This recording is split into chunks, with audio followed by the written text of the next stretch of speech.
Hello, everybody. Welcome to Nintendo Power Block, episode 191. I am one of your hosts, Corey Deering, and alongside me, as always, is that retro code, Eddie V.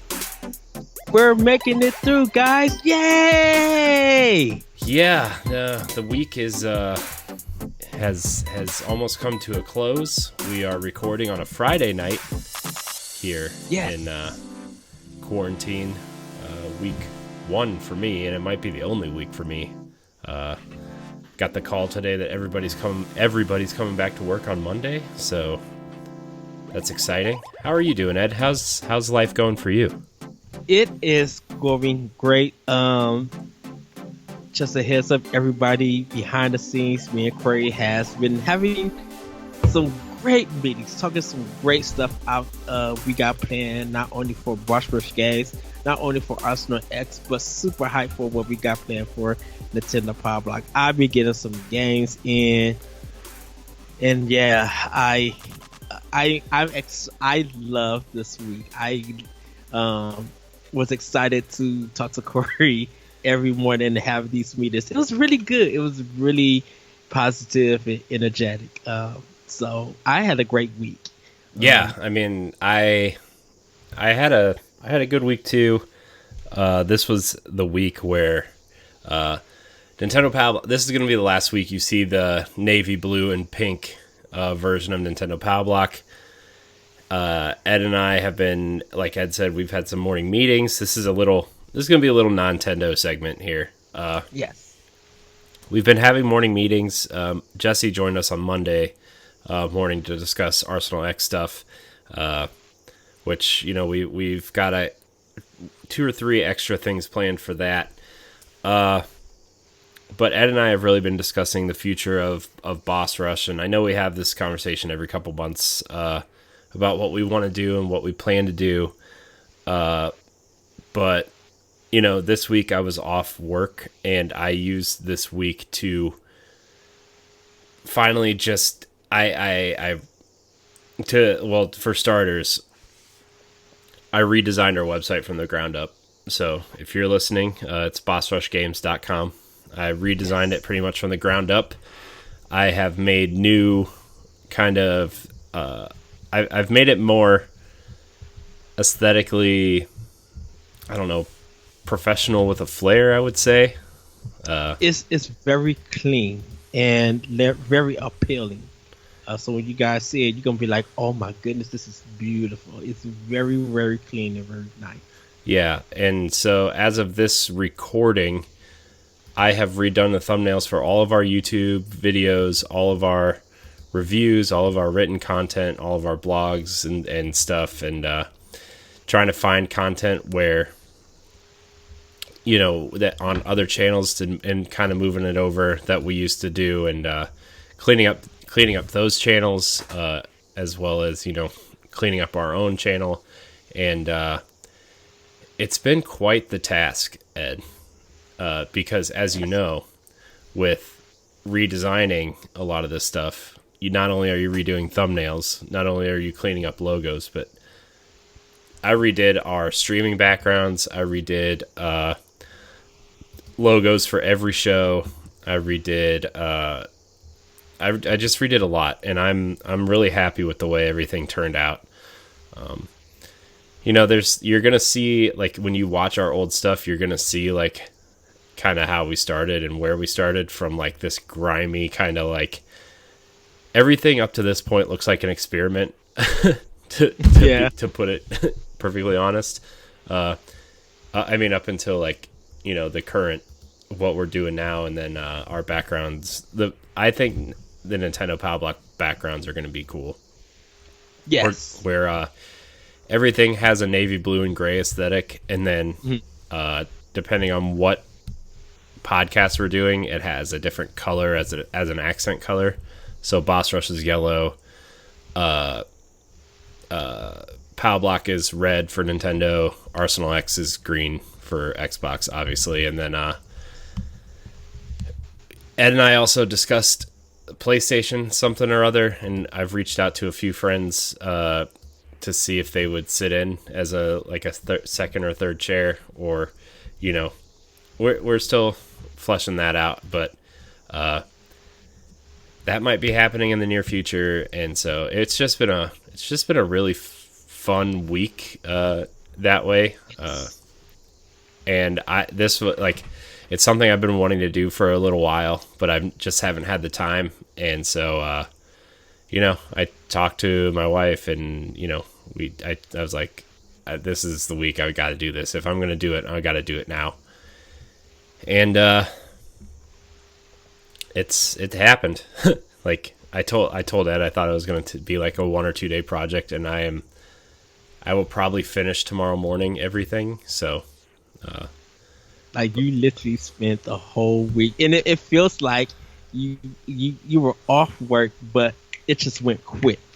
yeah, like it didn't really feel like I was off work. It just felt like an extended weekend because I've been working so much on all this, and we've kind of fleshed out some plans for stuff that we've wanted to do, like a book club, and that kind of thing, which I'm very excited for Boss Rush Book Club. Yes, I am. And I'm also excited to do more standard definition stuff, that kind of thing. So I don't know if I don't know if you're interested in how I came up with designing the thumbnails, Ed, and anybody out there, but I'm going to go into it anyway because I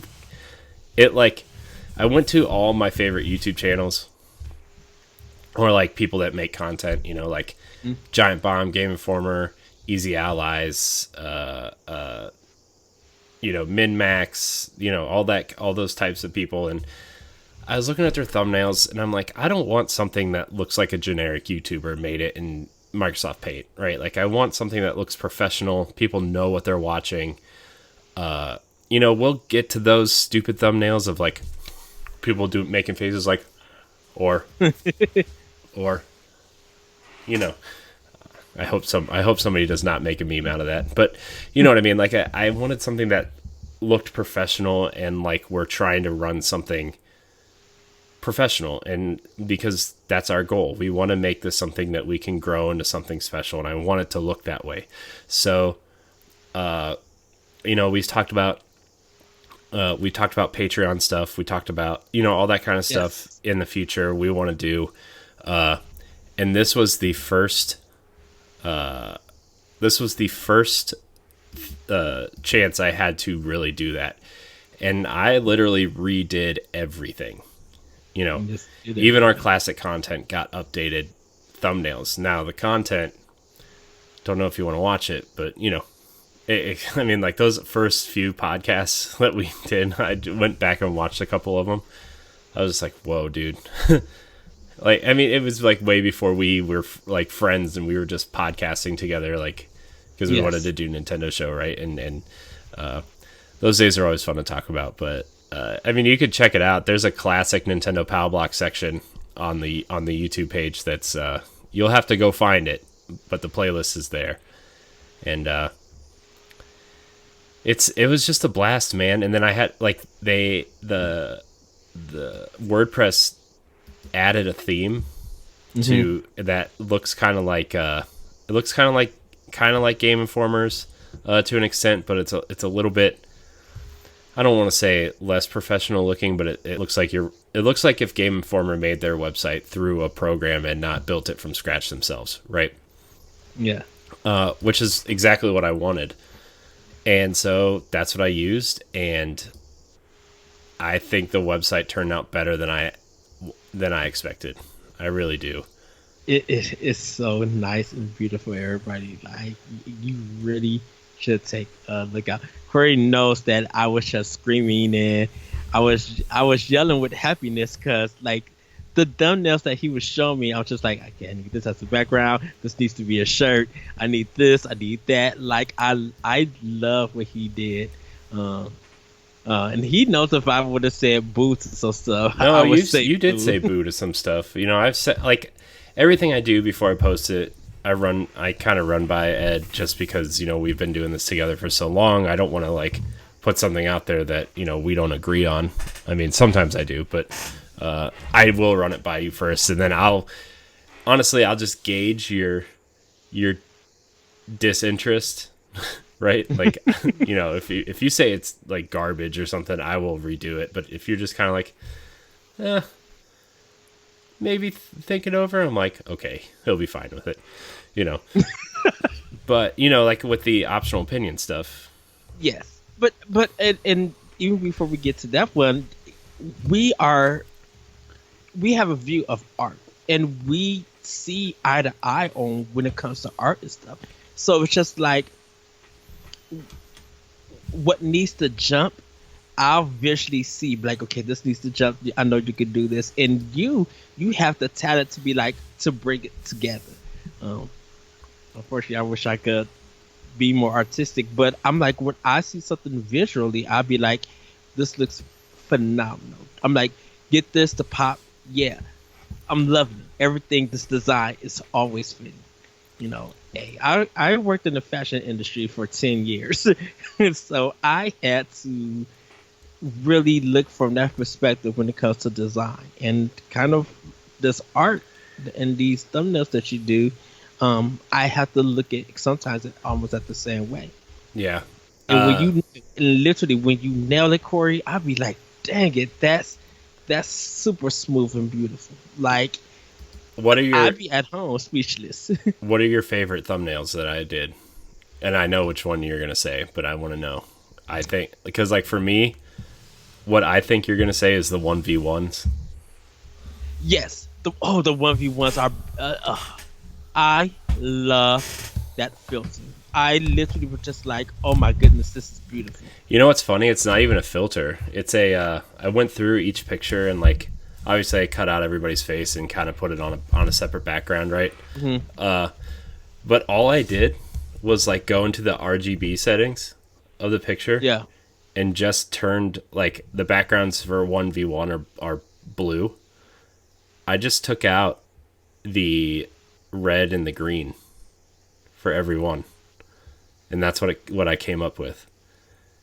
It's a really beautiful, like, I want to say ocean kind of blue in a sense, but I'm just like, it fits so well. And the reason why I called it a filter, I think is that No, it totally looks like a filter, but that's Yeah. that's literally all I did was like I turned the red and the green all the way off of the images, and that's what happened. So yeah, I am trying to go back in our chat because there were so many that you showed me that I loved, and there were some that I was just like, oh, okay. I mean, there are some that I'm just like, okay, those are like, I don't want to say good enough, but they're just, I just want to get this out the door. And I really like the retro game show one also. I know. Yes. Yeah. What were you gonna say? I liked it with the controller, but I think when you mixed it and you refined it, I was just like, yeah, this is it. This is the one. Well, see, I liked it with the controller too a lot until I put it on a thumbnail. And then it just looked like somebody stuck a sticker on our thumbnail. And I was like, this doesn't, like, I liked it, but it didn't match anything else we were going for. And you know what? It may have just been that because it was the thumbnail with nothing attached to it that I love. Because it was the controller, it was that black and white, like tiny dot print looking thing. I think it was because of that by itself. I was just like, yes. But then when this Okami Pie and Play one, dude, I super love that one. Some of the Pod and Play ones turned out really, really good. Like the Hellblade one turned out really good. The Hellblade one is really nice. Yeah. The Tomb Raider ones turned out really good, especially the Definitive Edition one. I really love that one. I love the Squaggles, the Halo AX one, breathtaking. Yeah. Which one? The Squaggles for what? It was the one with Halo, with Master Chief. It looks like there's a city fading into him, and it has Squaggles on it. Was it the Squaggles? Oh, the Halo 5 one. Yeah. Dude, I love that look. I love how it fades into it. I mean, it's perfect. Yeah. Like, it looked like you really didn't have to do much besides just add some stuff. And it's so balanced. That Yeah, I'm just like, man. that's the image. Remember when they said play all your favorite games on, or play your favorite franchises on Xbox One, and they did this whole marketing campaign. They have so many posters of this. It was that year. It was Halo 5, Gears Ultimate Uh-huh. Edition, Forza, and Rise of the Tomb Raider all have similar posters to this. And like I was like, man, I need to use these because I think I used the Tomb Raider one on the what do we do, Pod and Play one. I used the Tomb Yes. Raider one on Pod and Play, and it turned out really good. Really nice. Okay. Yeah. Yeah, You. So everybody, the retro game show, it has like a rewind button, and I guess it like the has that retro, but I mean it has that retro look, but the retro game show has that big bold letter, and it looks really good on this Legend of Zelda. it's the Super Nintendo font. The retro game It, show is the Super uh Nintendo font, and I put a shadow drop behind it huh. with the rewind button behind it, and that's how that. Like originally, I had a skin of a Super Nintendo Controller. controller outline, Yeah. and was trying to put the retro game show logo in there, and I like I said, on a as a static image, it looked really cool. And that's what I was looking at. Yeah, that's what I was looking at. Yeah, but it just didn't turn out the way I wanted it to on the thumbnails. So I don't know. I I think. just what? Oh, Sorry. I'm just saying when you actually showed me the finalized version, it popped, and it was just like, I love that because Yeah, it looked at just like, okay, now I can see where you don't need the controller, but you need this near automata AX one is really good too. yeah. So I just I really had a good time doing it. Like it really it started to get kind of okay. I just want to get this done now, but like the first couple days I worked on it, like I'm still not done. And I started this Sunday night, I think. After Arsenal X, I edited that show and then Hmm. came on here and just started editing and I was like, it's time to clean this up. As much as I like our logos and stuff, I just like it's time to clean it up. And I'm not as good at in Photoshop as I would like to be, and I actually wanted to learn Adobe Premiere this week, but designing this website took a long time. So I mean, that might be what I do tomorrow night is do some tutorials for Adobe Premiere so I can get out of iMovie. But I was like, man, I'm not as good in Photoshop as I want to be, and sometimes in some of our logos, not all of them, some of them.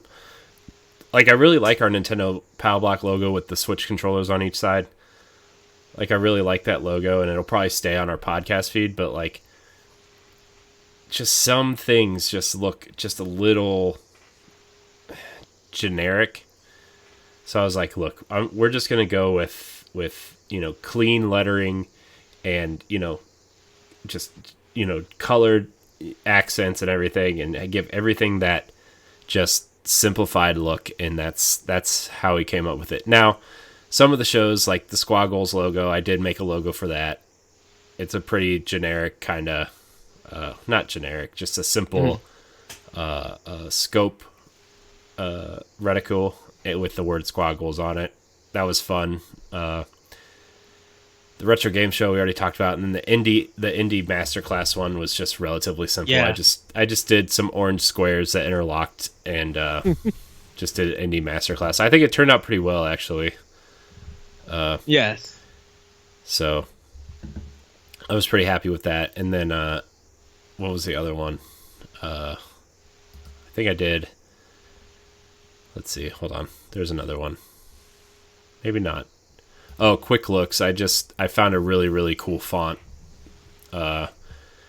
Just to, clean it up a little bit. So, but I'm really happy with the work. I mean, I know some people can probably point and be like, okay, well, that's dumb. But I'm like, you know what? I don't care. I did it for us. And, the expansion pack, I did a small new logo too. Okay. Which, dude, I forgot how many expansion packs we did, and that one was like the worst one. I hated doing that one. Ah. Just because like they're so old at this point, Mm-hmm. because some of them are from 2017, and like I was watching some of them and the backgrounds we were using and just how big the font was with like, I went through this phase where I really wanted everything had to have like 2 or 3 outlines and shadow dropped and like borders. I'm like, oh boy, I'm so happy I'm out of that phase of trying to do something bold. So, but then also the blogs and vlogs stuff that we did in the I don't know if I showed you the review logos. Not yet. If you just go to the review section on the website, like I cleaned them up a little bit, and I just they look really clean. It's just just like an image with the word review in big letters, but it looks clean, and I really liked it. So Yes. but anyways, I guess we can probably get into the show now. Next week we're gonna kind of change up the formula a little bit. But until then, let's see, where are my show notes here? All right. For those of you new here, welcome to Nintendo Powblock, Boss Rush Games Nintendo show, live every week on Twitch and Mixer, and then on your podcast service of choice. Hit that subscribe button wherever you consume our show, if you haven't already. Tell your friends, and rate and review us on Apple Podcasts. It helps with discoverability. If you listen there. Remember, you can get all of our content on the newly redesigned BossRushGames.com at BossRushGames.com/subscribe. We are giving away another giveaway on episode 195. Our second giveaway is underway for episode 195, leading up to our huge celebration at episode 200. The rules are simple. Email the show at nintendopowblock@gmail.com with a screenshot of your podcast subscription, not YouTube, not Twitch, not Mixer, podcast subscription. And the episode you're listening to. A screenshot of your rating and review of us on Apple Podcasts will grant you a second entry. Now, some people brought it to my attention that there's no rating system on Spotify. I was unaware of that. I really thought there was, because I don't use Spotify. I just use Apple Podcasts. It works fine for me. I know people don't like it for some reason, but it works fine for me. So I do apologize to those people. So if you do listen to us on Spotify, I'm just going to give you 2 entries for that reason. So I really apologize for that. I thought there was a rating and review system on Spotify. So, but for Apple Podcasts, if you send us a rating and a review screenshot, then you will be granted a second entry as well. Ed, you want to remind our kind folks what they're going to win? Yes. So, you guys will have a chance to win a beautiful hard case Legend of Zelda Breath of the Wild case for your Switch or Switch Lite. While doing so, you will also win a copy of Overwatch for the Nintendo Switch. But, of course, you really can't play Overwatch unless you have Nintendo Online.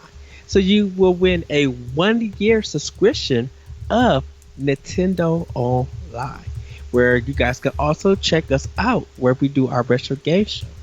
So, yeah.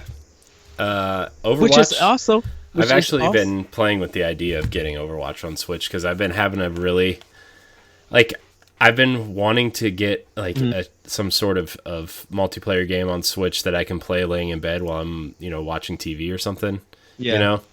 And I miss playing Overwatch. So I don't know. I've been playing around with that idea. And a bonus one that I just noticed, so I apologize to everybody. You will also, when you get this Overwatch, you get 3 months of Nintendo Online. So you get a year in 3 months.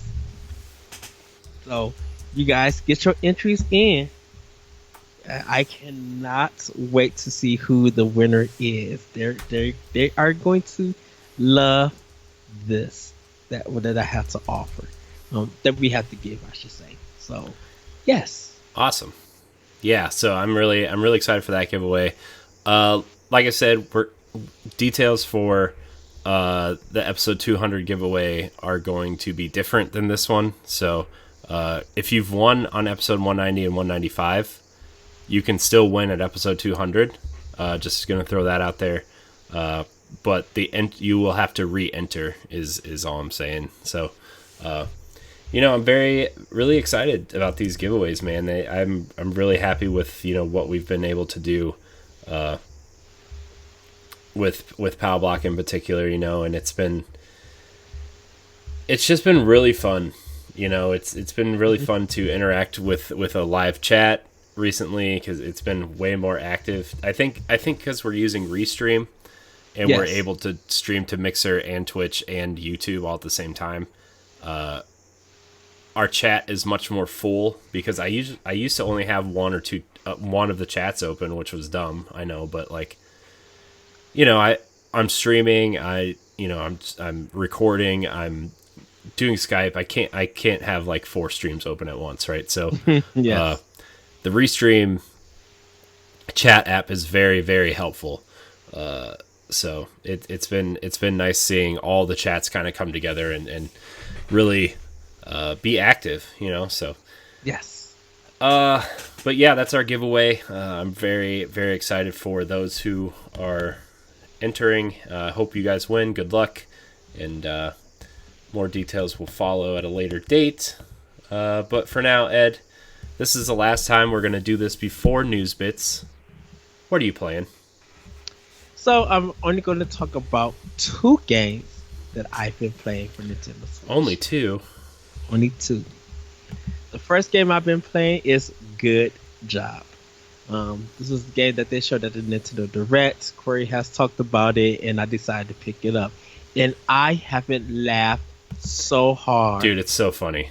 It is. And the crazy thing about it is that I've been trying to do less damage, but there's some areas that's just be like, you know what, screw it. And I just caused major wreckage, and I cracked up. Good controls. It's really a relaxing, well placed game. It's like 10 levels till you get to the top, and each level after you get off the base ground, you have 3 main levels that you got to do, and then you have a bonus level that you have to solve. And once you do that, you're able to go to the next, go upwards and stuff. And so right now I'm on 2, and I gotta do the third one, which is get like 21 employees into this room so they can have a meeting and stuff. So I gotta try to figure out that. And I was using a crane to get like a big like 4-seater, and I was scooping up the employees and dropping them, taking the thing, and continue to do that. You do get rated, but it depends on how fast you get and how much damage you've done. You could get hats and clothes and stuff by just normally picking them up, and it'll be in your inventory once you do that. But I've been really loving this game, cracking up. My last game that I've been playing, and everybody, Corey knows I jumped back into this world and been very committed. I've been playing Breath of the Wild, and I hear that game's very good. It's amazing, dude. I realized that playing it, stopping it on Wii U, and then just really taking some time away to really jump back in, it still feels brand new, but it feels easier now because I did everything, or I did most of the thing, and I know what to do. So a lot of this stuff is easy, and the progression feels like it's going to get better. But playing it on my 55-inch TV and with the Pro controller, and there's still some stuttering here and there while running, but not that much.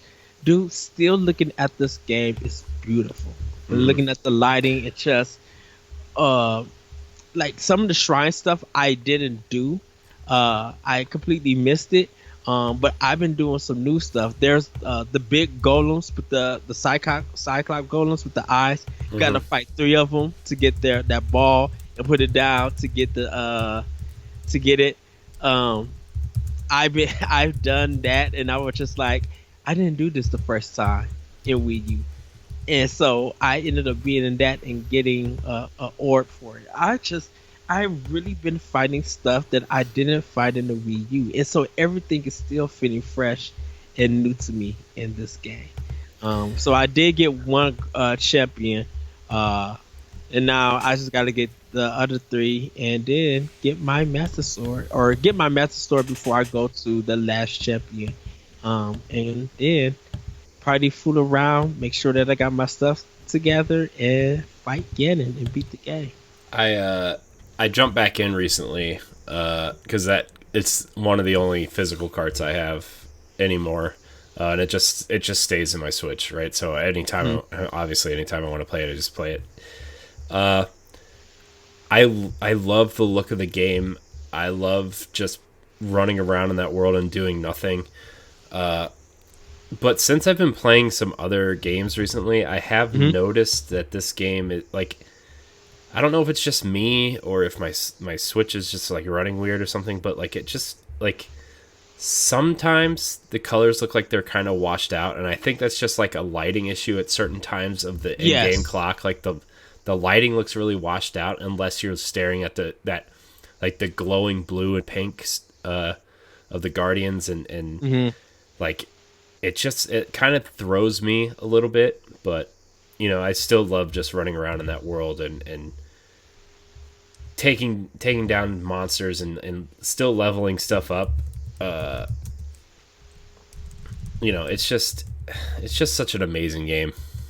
It's I tell you what, man, I can't wait for the sequel. Every time I put that game in, I'm just like, I can't wait to see what the sequel's going to offer, because I can see areas where they can improve on this formula. Not that the formula is bad, right? Like, not that Hmm. I'm like disappointed in Breath of the Wild at all or anything. I still, it's still a game that I think about like every week, and it's still definitely in consideration of my favorite game of all time, still to this day.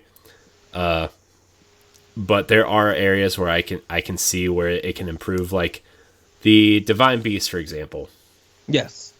I would really like them to take the approach, like if they merge like classic Zelda with this Zelda, and make dungeons where you can find cool weapons in there, right? Yes. And you use that weapon to you know clear a well-designed dungeon and then leave, right?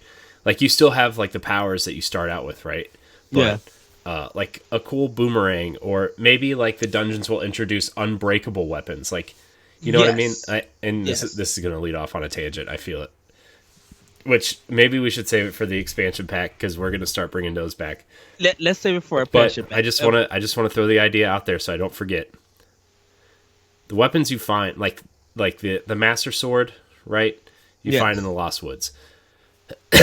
I said this on a previous episode, but and it all depends on if Zelda's a playable character or not too. But the White Sword will be the new Master Sword in the next game. Like maybe you start off with the Master Sword Hmm. and it's not as powerful, and you have to go through the dungeons to recharge the Master Sword, and then the White Sword will now be the new like this, the more powerful Master Sword, whatever.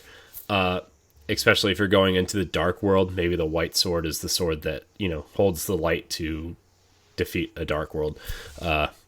I think about this game an awful lot.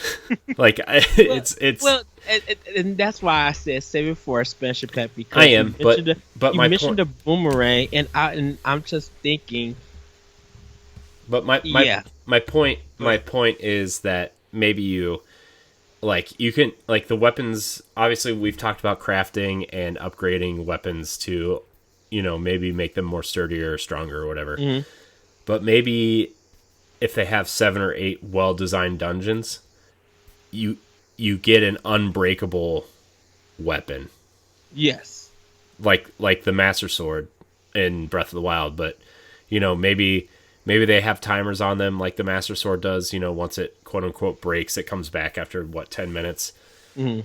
Maybe it has that, but like, you do get that unbreakable version of that weapon. That's all I'm saying. And maybe we'll talk about it Yes. on an expansion pack because I think we've been planning this for a while, but I think once you beat Breath of the Wild, this is the conversation we're having. So, but what else? What else? Anything else you've been playing? No, it's just been that and like for my other systems, but yeah, I literally been focusing on Breath of the Wild. Like I put Animal Crossing to the side, nothing against that game, but I'm like I jumped back into Breath of the Wild, and I'm just like I need this adventure again. And good job. It's just like I know I jump around a lot of games because I still want to finish.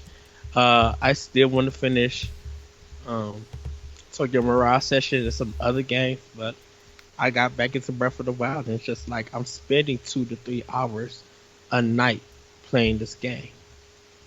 Yeah, it's a great dude. It's an awesome game. I love it. I've been wanting to.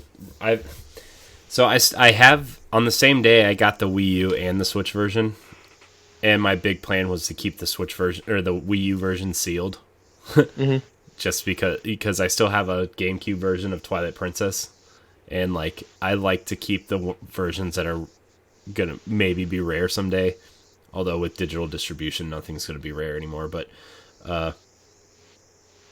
I've been wanting to play through the game again so much that I've been thinking about cracking open the Wii U version and just playing that version instead Hmm. because it has a fresh file on it. But it's I'll get to it at some point. Maybe before the sequel, I'll run through it again and see what I can do. But as for me, I've Yeah. been playing. I've been playing a little bit of Animal Crossing. It's again, I'm just kind of like going through the motions, right? I'm sure Tom Nook's mad at me because I haven't checked in like over a day, so I'm sure he's gonna scold me or something. I didn't pick up my weeds, so. But I'm enjoying it. Like it's a nice kind of relaxing game. It's weird to play a game that you don't really have to do anything. I mean, you have goals and stuff, but you don't really have to go do them. You can go do whatever you want. It's really Yes. nice. It's really nice to play that way. I've also been playing The Witcher. I don't really have anything else new to say about that. It's still really fun. And then the other game I have been playing, Ed. Speaking of Zelda, I Yes. popped Link's Awakening back in yesterday for about a half hour. I forgot how amazing this game looks.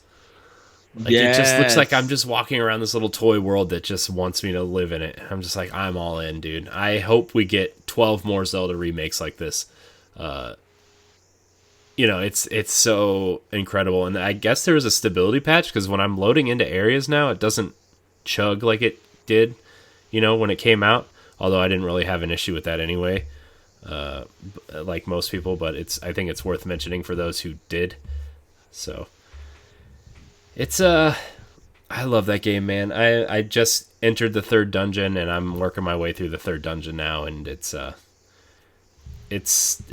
I know why people love this game so much. I mean, like I said, I played a lot of the original when I was younger, but it was before I knew what a Zelda game was.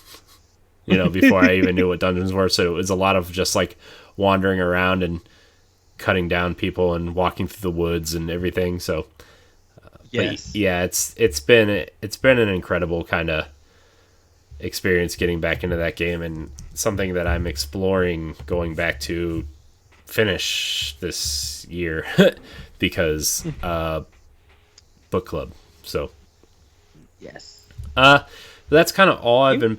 What had what to wait, what wait about book club. Like, oh what I just can't wait till we announce it in the game. oh yeah, we're You uh we're guys, gonna we're gonna talk about it tomorrow. We might announce it on Boss Rush Games tomorrow, but we got to talk to Jesse first because we don't want to make any yes, decisions without him. So yes, Okay, Ed, I need to send you these show notes. So give me one So, second. so everybody, hopefully you guys have been doing good in the quarantine time. Hopefully you guys have been getting games, working on games and everything, regardless of what systems you play on and stuff. Um, I know for me, we did a list of some of the good quarantine games that you guys could play. So hopefully you guys watched the episode and were able to check them out and play that.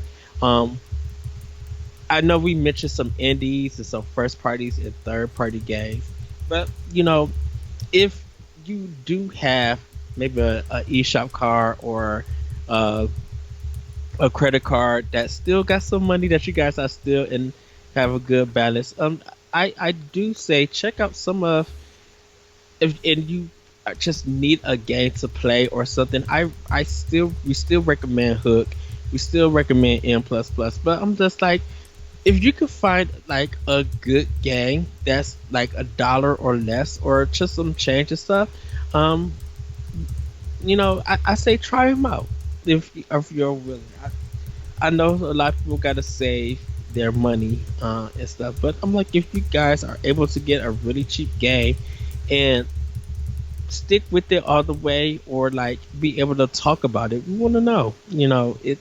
I think it's a good way to experience in this time what games can bring to the table when you actually have time to play them and dive into them deep and everything. Yeah.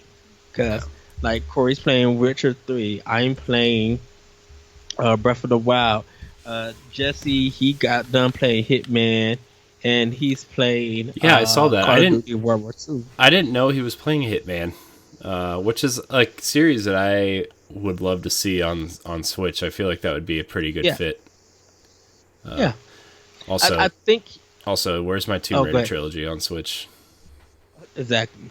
I know he mentioned it, but he didn't post it or he didn't post it in the chat, or I didn't see it on his Twitter page and stuff. But he ended up being it, so congrats to him. And he jumped into the single player for World War II, and I'm just like, that's cool that you are getting back into various games, but playing the single player campaign and stuff.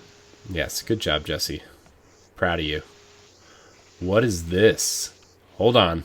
Breaking news. What? It's not really breaking news, but there is Theme Park Simulator coming to Nintendo Switch. I hope it's better than that garbage Roller Coaster Tycoon, a disgrace to Roller Coaster Tycoon. I see something like that. Isn't it out? I thought it was out. It's coming on the 17th, which is tomorrow, I guess. No, it's I think it's today. Oh, is it? It says coming soon. So, Is it in the coming soon section? yeah. Guess it unlocks at midnight, maybe? I don't know. Anyways, that wasn't really breaking news, but it made me feel good to say that. Anytime I can take shots at Roller Coaster Tycoon on Switch, I'm going to. By the way, Planet Coaster on Steam. It's on sale. If you have a PC that can run PC games, play it. It's fun. So, all right, Ed, let's get into some of this. I'm waiting for that game. Yeah. Let's talk about some news bits, since I actually went through and did some research this time. A lot of games coming out, so we're going to talk about those first. We're actually going to start with the last one first, because I think it's the one people are most intrigued by. Maybe not interested in, but intrigued by. Will Crysis run on the Switch? That 13-year-old question is coming back into question.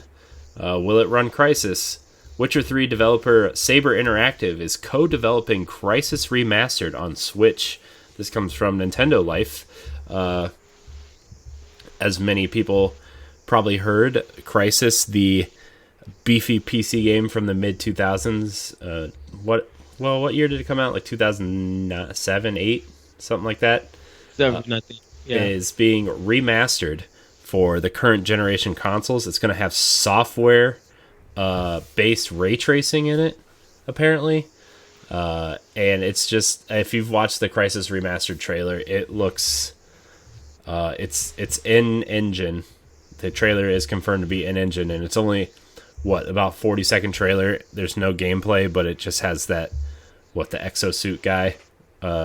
Yeah. It looks incredible. At least it's probably the PC version of this trailer, but yes.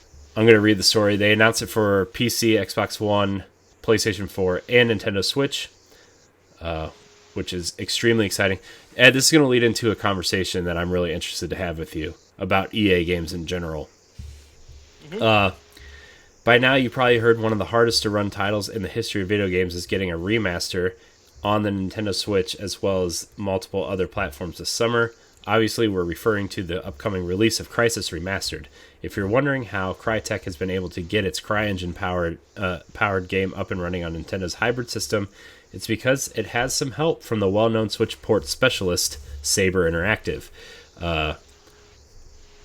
It's also assisting with every other version of the game. As you might recall, this is the same team that achieved the impossible when it released The Witcher 3 Wild Hunt Complete Edition on Switch last year. Good news is it isn't even the most challenging project Saber currently has on its plate. Just yesterday, it revealed that it would be bringing its own cooperative third-person shooter, World War Z, to the Nintendo Switch. There's a quote here. Crysis Remastered will focus on the original game's single-player campaigns and is slated to contain high-quality textures and improved art assets and HD texture pack, temporal anti-aliasing, SSDO, SVOGI, I don't know what all those letters stand for, state-of-the-art depth of fields, new lighting settings, motion blur, and parallax occlusion mapping. All these big words. Particle effects will also be added where applicable. Further additions to such volumetric fog and shafts of light, software-based ray tracing, and screen space reflections provide the game with a major visual upgrade.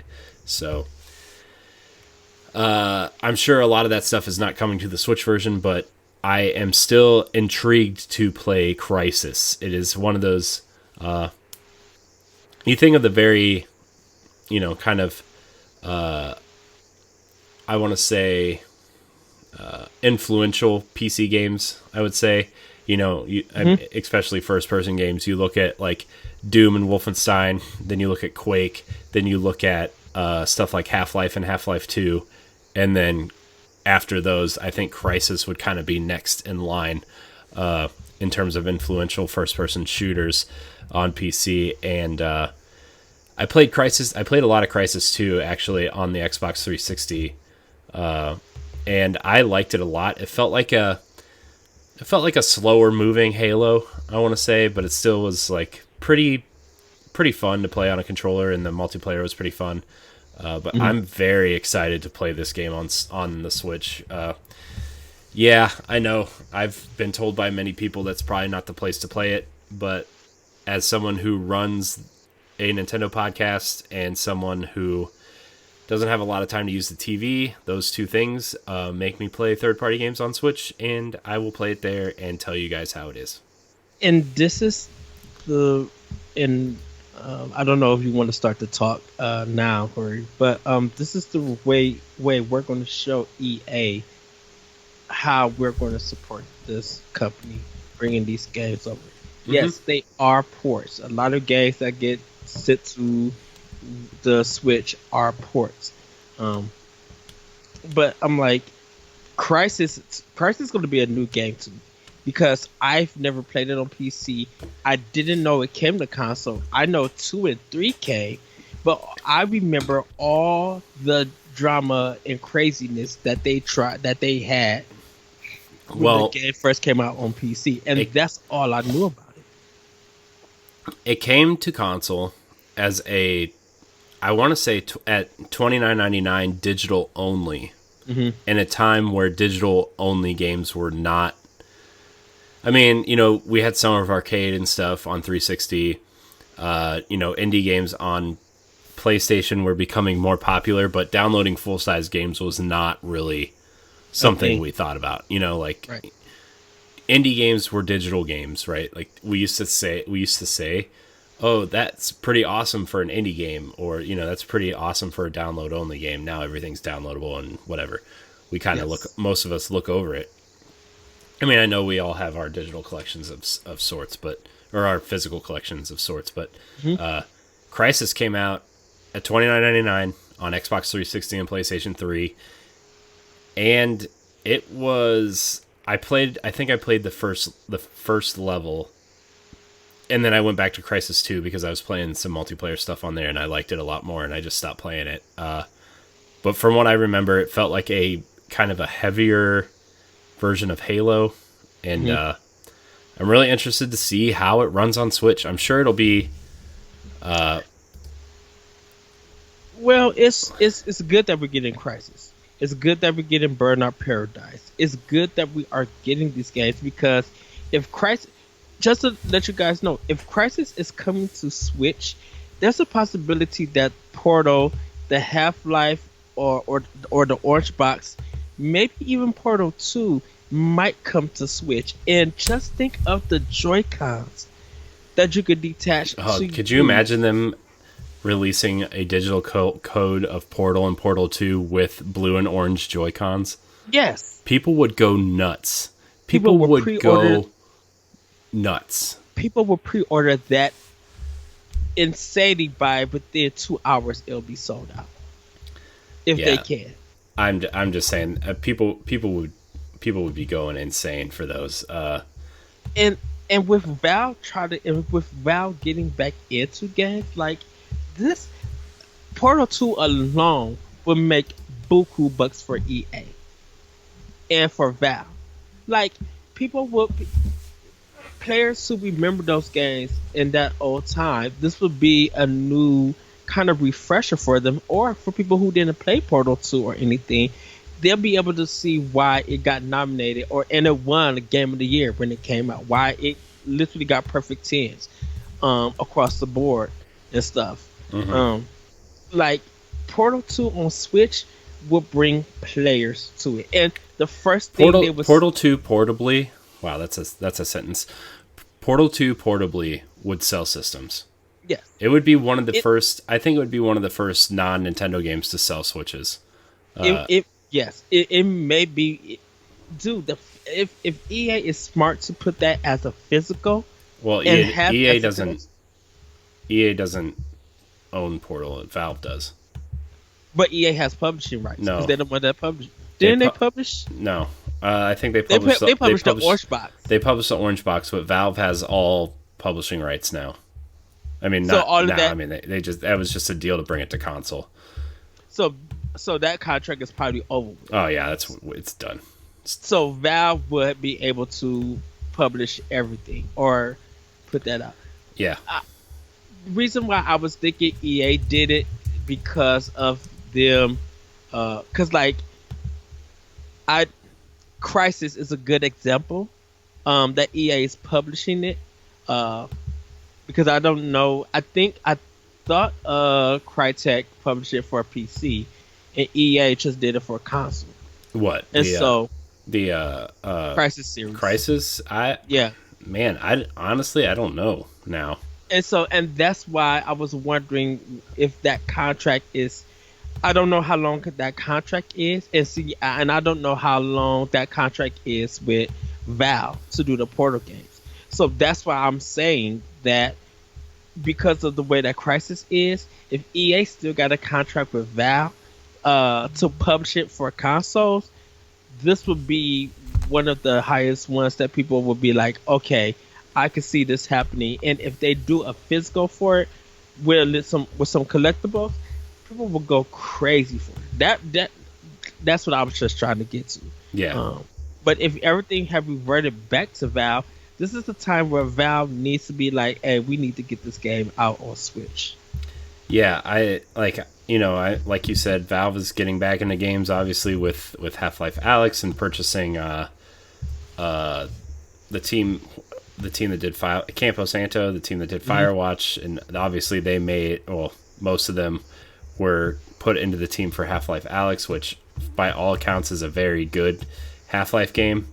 I obviously we're not playing it because I don't have a headset. And I don't have a headset. I don't look forward to VR games. I should say that. Not that I don't hate it. I just don't look forward to it. Yeah. So I mean, look, if I had a headset, I would try out a few games. Like I think the Batman game looks pretty interesting. I think that Iron Man VR game looks pretty interesting. Mm-hmm. I have no affinity for Half-Life, but I think if Valve brought Portal and Crysis is going to sell well, and we're going to kind of see. I thought EA was publishing Crysis on the Switch because I knew they did it for consoles earlier, but it looks like Crytek is just going to publish it themselves. So maybe that is this discussion. I think we're still going to have this EA discussion anyway, but we're just going to go into the next story here then. Yes. Sorry, all these notes are out of order, Ed, but this is going to lead into the Burnout Paradise Remastered discussion is coming June 19th, according to the US eShop listing, and I just confirmed it on my Switch just now. $619. Asking $50 for it, which is, I think, a little high at this point. But this is another great racing game, and it's just showing you how EA is. Like I said, a year ago we were talking about how EA is not supporting the Switch. They're bringing crappy versions of FIFA over, not crappy, but legacy versions, which is in turn not the most recent versions, which is in turn crap. But it is worth noting that I think EA is kind of turning their ship around, at least with, we talked about it on Arsenal X a lot, but them kind of rebuilding Anthem and, putting out some remasters on Switch that people want, and really doing something that we haven't seen EA do in a long time. And I think that has to do with the executive changes that they've made over the last year, right? We talked about it, I want to say around Thanksgiving. I said, you watch EA's, like we talked about some executive changes at EA. I'm like, you watch, this is going to change a lot of the ways that EA operates, and you're going to see changes come within the next year. And I think Burnout Paradise Remastered is a good first step. I think you're going to start seeing a lot more. And at the rate that EA seems to be, looking at remasters, right? Like, I mean, this kind of falls apart because I thought they were publishing Crytek, but still holds true. Like, I think, EA wants to focus on some remasters, and if they're coming to Switch, then I think this is the start of a new EA, right? Like a new kind of rebirth for EA. EA, I feel like right now, regardless of what you think of them, I think they're trying to get away from the Activision comparison. Mm-hmm. You kind of see, but I mean that's still an apt comparison, though. At this point, it is, because like they're about appeasing their shareholders and not the gamers themselves. Yeah, but there's something about EA right now that if they continue to go on this route, and of course we know about the microtransactions and all of that stuff, but I'm just like, if they are a company that believes in supporting Nintendo, this is now the time to prove it, because I feel like, and this just might be me, a lot of other companies that's been supporting Nintendo have been making a profit. I mean, we talked about it, I think, either in our chat or last week or one of our morning meetings this week. But, I mean, not that it's a lot compared to what it's sold everywhere else, but The Witcher has sold over 1 million units on Switch. Yeah. I think Doom 2016 has sold over 2 million on Switch. Wolfenstein sold respectably well. Skyrim has sold probably at least almost 2 million on Switch, I think. So you're seeing Bethesda put in the work and get good respect from it. And I now, if you now looking at it in a broader light now, I think it was great for Bethesda to delay Doom Eternal, because I'm gonna tell you guys this, and you might think I'm crazy for saying it.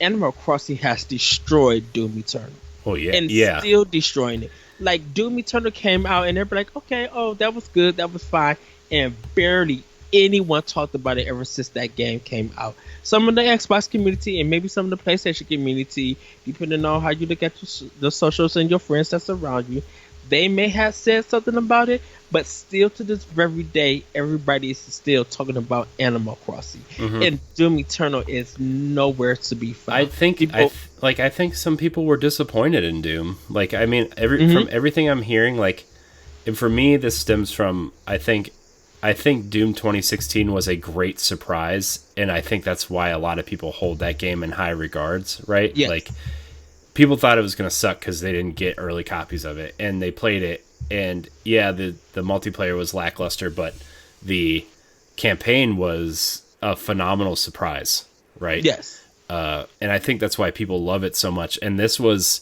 you know, they added a lot more. Now I haven't played it yet. I'm gonna play it when it comes to Switch, and let you guys know how it plays. But And I haven't. I got it for Xbox One, and I haven't gone back to it.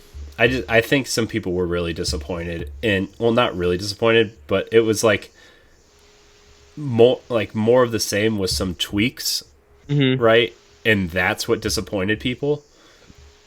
But Animal Crossing was just kind of like the perfect game at the perfect time, and Yes. that's why people are still talking about it, you know. And with the live events, and I mean, whether or not you liked the bunny event or not, people were still talking about it, and hmm And I've when Doom Eternal, I feel like when Doom Eternal comes to Switch, I think that's when everybody's gonna pick the game back up and play it.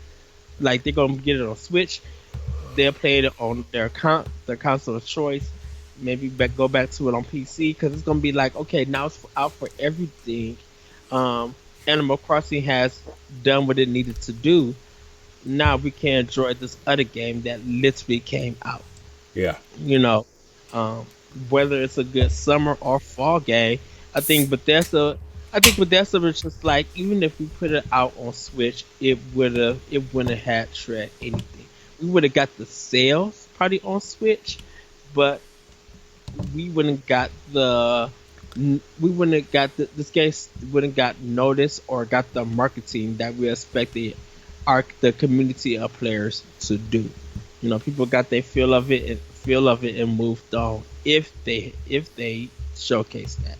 But yeah, yeah, Animal Crossing was just too big for Doom Eternal. Now I think, like I said, if it comes out in the summer or close to the fall, like if it's like if we have a big September like we did last year, hmm um, and Doom Eternal is in there, that would be a great time for that game yeah. because it feel like a resurgence in the sense. Well, I feel like this is a Dark Souls remastered situation where Nintendo. I mean, like, I don't know if it was ready or not. I don't think it was ready, but I think it's going to be ready before they release it, and Nintendo's going to have the final say on when it comes out, and they're going to try to line it up with a strong fall lineup. You know, if you like, you need something. Not that like the Mario games aren't all amazing, but you need something to Yes. break up those releases, right? Like, and I think Doom kind of fits where Dark Souls Remastered or The Witcher fell, you know, in that kind of early fall hmm slot. And it's a good game to break up the monotony of, whatever Animal Crossing events going on or whatever Mario game you're playing at the time. You know, like it's a good game to break up what you're doing. Monotony was the wrong word, I think, but you know what I meant. Yes. So yeah, but back to EA. If these games are starting to come out, right, and they're seeing what other people are doing, and they're seeing Activision's remasters doing well. Not to compare them to Activision, but Activision's been putting a lot of effort into some Switch ports. Like the Crash trilogy was very good on Switch. Team Racing was very good. Spyro was really good. You're starting to see those kinds of things, and I think EA is going to start looking at that specifically, and what Bethesda's doing, and what Saber's doing with their games, and they're gonna put some effort into it. I don't see them developing the games themselves, right, or remastering the games themselves for Switch. Like I think I think you're going to see Saber or Panic Button or Iron Galaxy take on a lot more responsibility from EA to do these remasters. So, yeah. Speaking of remasters, by the way, Star Wars Episode 1 Racer teased in the event in the Nintendo Direct Mini, which we broke down. If you want to go watch, you can go to our podcast feed or the Direct Recap show on YouTube and watch it. Star Wars Episode 1 Racer will be released on PlayStation 4 and Nintendo Switch in May, specifically May 12th, 2020. So you will be able to play those games. This beloved racing game. I'm not sure if it's good, but I think the Switch version in particular has an advantage because of the Joy-Cons having the HD rumble, and you can really, if they do it right, I don't know if they put that much effort into it, but if they do it right, like I just remember the way your pod racer would fall apart on the Dreamcast version. At least you would feel some feedback if you had the rumble pack. So I think, Ed, are you there? You froze a little bit. I'm here. Okay. Yeah, Skype was acting up for a second. Oh, well, whatever happened, that humming sound is gone. Oh, the previous Skype. Yeah, it had to be Skype. Which, by the way, we never tested out Zoom this week, by the way. I was waiting for you to tell me to download it so we could do it. Yeah, I honestly kind of totally forgot about it, but we'll do some technical stuff next week. Yes. So, but I'm a fan of this game. I don't know if I'll be picking it up again, but because I have it on Dreamcast, and I actually hooked my Dreamcast up for some Dreamcast streams next week. So I remember testing this game, like doing I think it was on the demo, and I played a little bit of it, and I was just like, I like this game. Never picked it up, so I'm going to pick this up and Switch. It's fun. It's an interesting twist on an arcade racer, right? Yeah, like and it got good. It got great reviews when it came out. Yeah, because it used the Dreamcast version got great reviews. The Nintendo 64 version is not a game you want to remember. Like, with a game that's all about speed and kind of predicting where you're going to go and needing to see where you can go. Yes. The draw distance was like 5 feet. Oh wow. It had the Turok fog, we'll say. Ooh. And you don't want that in a racing game. Turok, you could handle it because you're a slow-moving human, but when you're going 500 miles an hour in a metal box, I hate that Turok game that came to the GameCube. Oh, goodness, that game was too long. Oh, well. Speaking of games coming to Switch, Ed, this one's for you.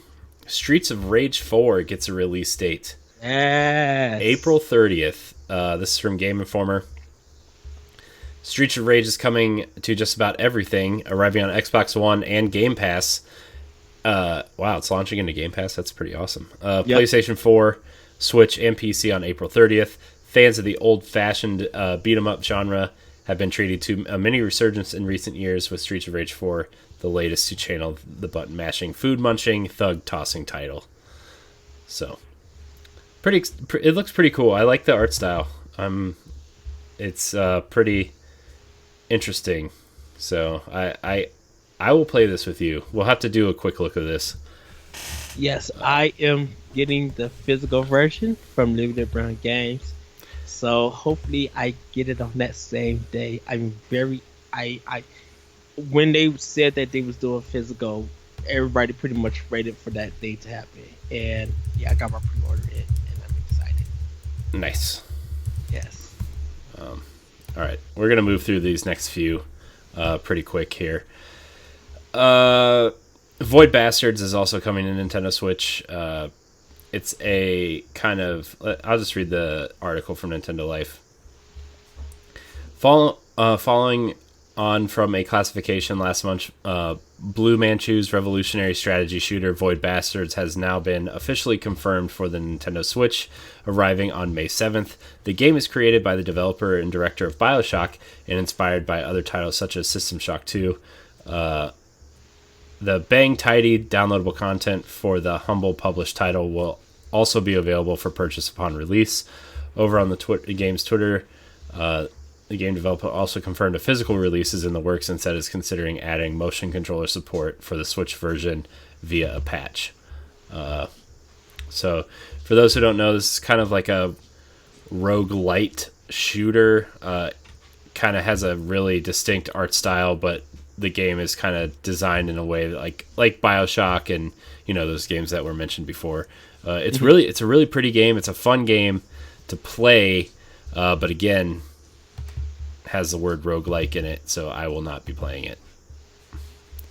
It's a very pretty game, though. I think it's one of the best looking games in terms of art style that I've seen in a long time.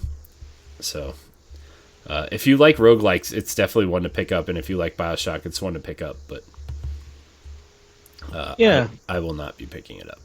I know a lot of people were hyped about it when it came on the other platforms. So I'll probably pick it up to see what it is. Definitely to talk about it on PowBlock. So yeah, it's on Game Pass too. If you have an Xbox or Xbox on PC, it's on Game Pass. So if you want to at least try it out before you get it on Switch, if you want to get it on Switch, it's there. So, but definitely a really fun. Funny shooter. It has a lot of comedy in it. Like dark. It's like dark humor comedy type stuff. Like it's really, it's pretty good. So I do recommend it if you do like roguelikes and shooters at the same time. So, yes. All right, Ed. We're gonna. There's a program coming to the Nintendo Switch that lets you code your own games. Let's see here. Create your own games on Switch with Smile Basic 4. Available next week. Launching next week on the Nintendo Switch is Smile Basic 4, a programming application that lets you play and design your very own games on the console. Using its very own Smile Basic programming language, the tool is said to be easy to understand even for beginners. It includes various materials and tools to help you jump into development, and once you're done, can upload your finished games to servers for others to check out. An early edition of the app actually made its way to 3DS a few years back, and this time it seems to expand on it quite significantly. So there's a list of features and stuff that you can look into. It's definitely something I would be interested in if I had time, but also if I had time, I would also be trying to learn something like Unreal or Unity or something at that point. So, but it's cool. It's cool for people to learn and play around with, it seems. So, yeah. I mean, I don't really have too much more to say about it, but if you're interested in programming on the Nintendo Switch, there's something for you. Yeah, I have nothing more to say.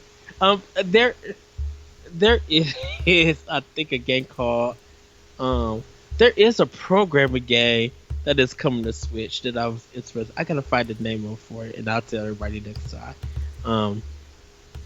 But yeah, if people are into it, I actually would love to see if we could play their games or anything on how that works and stuff.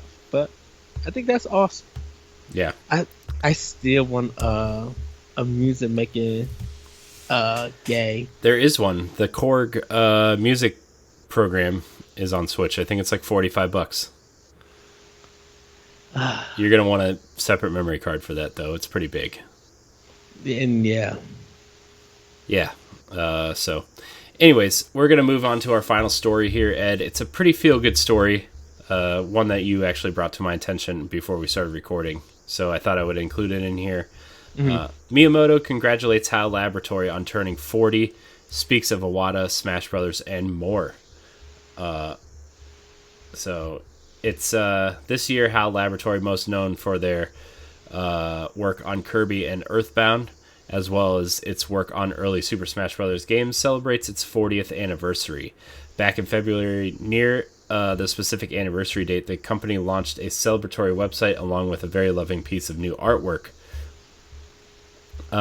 There's a full quote from Miyamoto talking about the company and Iwata. I'm just going to read through these quotes real quick, and we can just kind of talk about HAL because they've done a lot of good work over the years. So Yes. HAL was established when I was still developing Donkey Kong. Representing Nintendo, I've been working with HAL since they developed Pinball and Golf for the Famicom, but I became deeply involved during the development of 3D Hot Rally, where Mario was also appeared. Many of the people at HAL had interesting development techniques, and each one was entirely unique. It was fun to work with them to create new things that make full use of game physics as well as programming techniques. A new quote. After the release of the Super Famicom, Mr. Iwata, who was the head engineer, said, "I was clever." Mr. Miyamoto, this is a quote from Iwata now, Mr. Miyamoto and his colleagues take the specifications of the hardware ahead of time to make appealing products, so nothing is neglected when they finish. And Miyamoto goes on to say that that was a true compliment from Mr. Iwata. A new quote, after Kirby was released, I became further involved in game development led by HAL. After HAL's head of office moved to Yamanashi, I had a business trip where I could take a bath within full view of Mount Fuji. I still remember it fondly. Weird quote, but okay. It's a very Japanese thing. I know it is. I know it is, but it's just funny to read that. The experiment of developing Super Smash Bros. Was a risky balancing act. Regarding development, when Mr. Iwata found a solution, his suggestions were always clear and confident, and I often repeated short meetings to present to Nintendo. This was often to create new products. I realize I'm talking more about Mr. Iwata, but the approach of the craftsmanship at that time still thrives in the games that HAL is developing and in Kirby's role outside of his own game. I hope HAL's success will continue and will celebrate again in 40 more years. Best of luck. Yeah, man, HAL's been around for a while, and I mean, obviously Iwata had a lot to do with that company's success early on. I'm really, I know Nintendo's been going in a different direction, and I kind of feel like we talked a lot about this when the Switch first came out, but I really feel like, talking about Iwata real quick, that the Switch is his vision fully, and they kind of took it that direction and respecting his vision in terms of what the Switch is. Yes. And it's really, really fun to see his vision, that kind of started with the DS and even into the Wii U, right? Like, even though the Wii U wasn't a huge success, it was that stepping stone that gave us the Switch. And I'm really, we had this discussion when it happened, but we were in New York City, my wife and I was actually standing outside of the Nintendo store when I found out that Iwata had passed away. And we went back in the next day, and there was like a huge kind of memorial set up for him, and there was a book for, you could write your Nintendo memories and stuff. I don't know if they ever did anything with that book, but it was cool that I was there and got to sign it. And, there was Kirby plushes and bananas and, just all kinds of cool stuff laying around for him people would bring to remember him by. And it was really sad when we lost Iwata, but he had a huge success of HAL being successful. He had a huge success of Pokemon being what it is. Like, he was the future of Nintendo.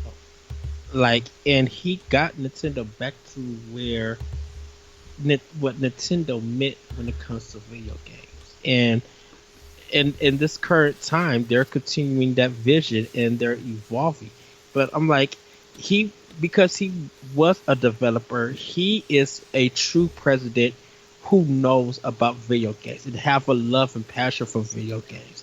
And so, yes, Nintendo wasn't doing everything that Sony and Microsoft was doing. They had their own lane, but everybody, anytime they saw Iwata, everybody was tuned into what he was saying. Everybody was like, whether it was a meme or they were just like see him on the direct and him speaking, and even when he got sick and people didn't know and stuff, there was still love for hoping Iwata gets better and everything. And yeah, when he passed away, that was really hard. Like for a whole week and some days, people were still mourning Iwata.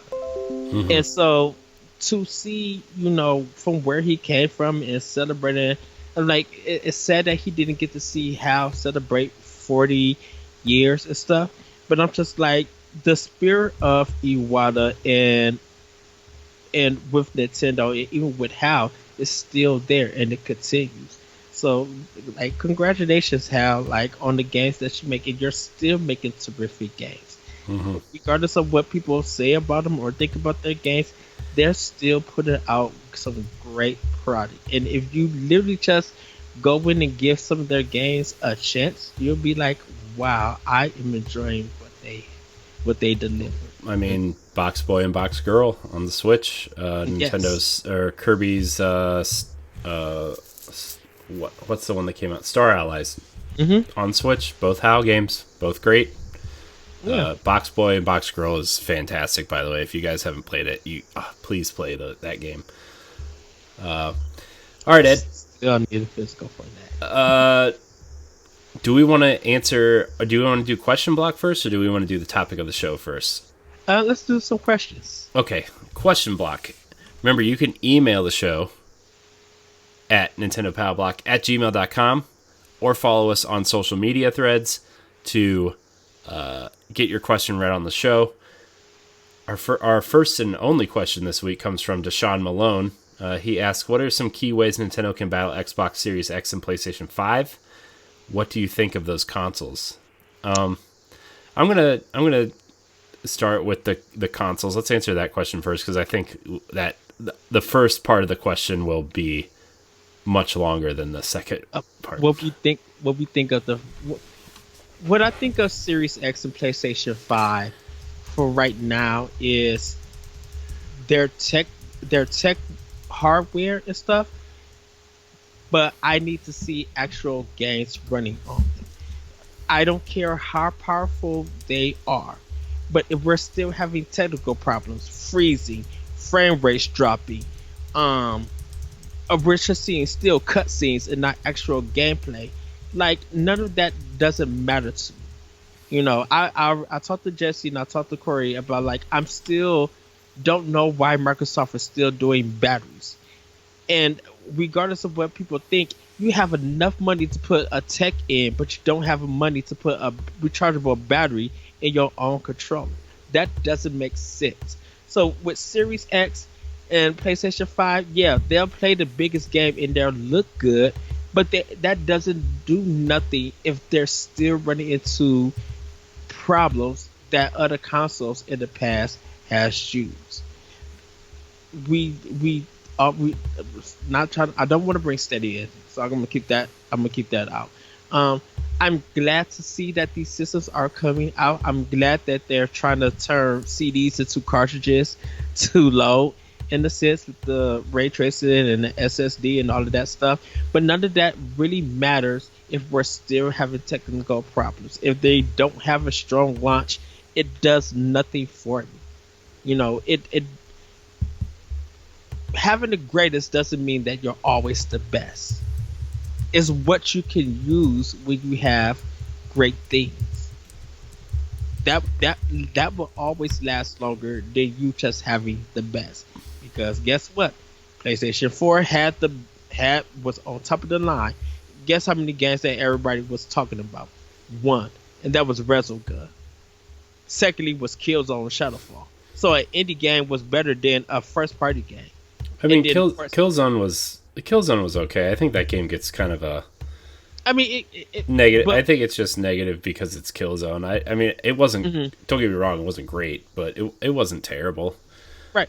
But it was just like it Xbox One and PlayStation 4 when they came out, these were two powerful systems.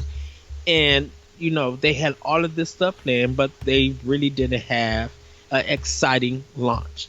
Yeah. People laughed at Nintendo Switch with this launch titles and got worried, but then they started rolling and seeing what the system had to offer. with that, with the software and everything. Well, I You think I know, think Nintendo had a great roadmap. I don't think it was necessarily a great launch, right? Like they just had an awesome roadmap to follow, hmm right? Like you had like every like 3 to 6 weeks you had a new game coming out, right? Breath of the Wild, Bomberman, uh, uh, Street Fighter, Splatoon, Arms, like Nintendo was dropping a hot first party game every month yeah, to almost the end of the year. Mario plus Rabbids. They dropped one every month. They had two in October, and right, they had Mario Odyssey and Fire Emblem Yeah, in October that year, and then in November they had what was the game they had in November? They had something in November, and then December was Xenoblade. Like they had literally had I think something it's every Fire month Emblem after Hero. launch. I think Fire Emblem Hero. No, I think they had a 3DS game that year in November. It was Okay, Pokemon. It was Pokemon Sun and it's Moon, I Pokemon. think. Okay. Yeah, like Switch was so made fun of, and people doubted and didn't care, and look how it's been, and it's the least powerful system. Yeah, But Nintendo showed you what you was getting. They showed you that hey, you could take this to different places. This is why it's called Switch. This is the Joy-Con. This is what you could do with the hardware, and these are going to be the games that support it and everything. They weren't all about where we're 1080p and we got point 0.5 teraflops. It was the tech crap didn't matter to Nintendo. It was showing you. I mean, honestly, it never has, right? It's Like, never it never has. But Sony and Microsoft and like Sony and Microsoft still to this very day market off what tech components that they have. Even before they show their I mean, cars, but that's that all tech, we know. Like the only game we know for sure, first party. Well, let me take that back. We don't Halo, know it. We don't know anything that's coming to PlayStation 4 yet. Now, granted, E3 or whatever's taking its place this summer. I think it's that IGN thing. we know the one game for PlayStation 5, and that was shown at the Game Awards. Yeah, I don't know what was it. But we don't know what first party. Whatever. Is. We don't know any first party games, but for Xbox Series X, we know Halo Infinite, Hellblade 2, and Forza. I'm assuming because they skipped last year, so a Forza game's going to launch with it. So, like those are three really awesome games. Plus Gears 5. Like Jesse and I were talking about that the other day, and I don't want to really get into it here, but we pretty much know Xbox's roadmap from here on out, right? Like, Yes. we Xbox Series X is probably going to get Gears Tactics, Halo Infinite, Hellblade 2, Forza, rumored Fable game, whatever the initiative was working on, which everybody thinks it's Perfect Dark, which would be awesome. A third-person stealth action Perfect Dark game would be awesome. Obsidian's next RPG, Grounded will probably be ready by then, and what was the other one? There was one other one. We named like 10 games right off the bat, and it seems like they're approaching. Oh, Psychonauts 2. Yeah. Which I mean, a lot of those games are still coming to Xbox One, but they'll have Xbox Series X enhancements, which is super exciting. And the thing that they need, like I said, we don't need cutscenes. We need actual gameplay on what you're going to get. Because if those games, yeah, they're coming on powerful systems, but if they still look like an Xbox One X game, that don't matter at all. If a PlayStation 5 game still is like a PlayStation 4 and there's a little technical differences in color and stuff, that doesn't matter at all. Those two systems really have to bring it. Now for Nintendo with Switch, they don't have to combat nothing because they're still bringing amazing games. Indies are doing well. Third party are still doing well. Second party games are coming. We know that Nintendo still has a roadmap for their first party. Like they said, we got stuff planned in the works that you guys don't know of, that we are not ready to reveal. They're still marketing Switch Lite. Ring Fit Adventure is still doing good with DLC, with the music. I just think Nintendo's first party lineup has just been really strong this generation. Yeah. I mean, it was on Wii U also, but like the Wii U, like it's such a mixture of. I think the Switch is super successful because It's a sleek piece of technology that people like to have. Like, it looks cool. It's relatively cheap compared to the upcoming consoles, right? Which I think, if you're 200 and even $300 cheaper than the next consoles, right? Like, you're gonna sell, regardless, because Yeah. you're cheaper, right? Like, I mean, you look at the Wii compared to the Xbox 360 and PS3, like coming out at $249 instead of $400 and $500, like, that's what helped the Wii sell, I think. Plus the ease of the remote and stuff. But I think the price is really what helped it, right? That's why Xbox 360 killed the PS3 at launch. I think the Switch. I think the fact that it has a mixture of strong first party price. Nintendo's always done handhelds really well, which people love about it.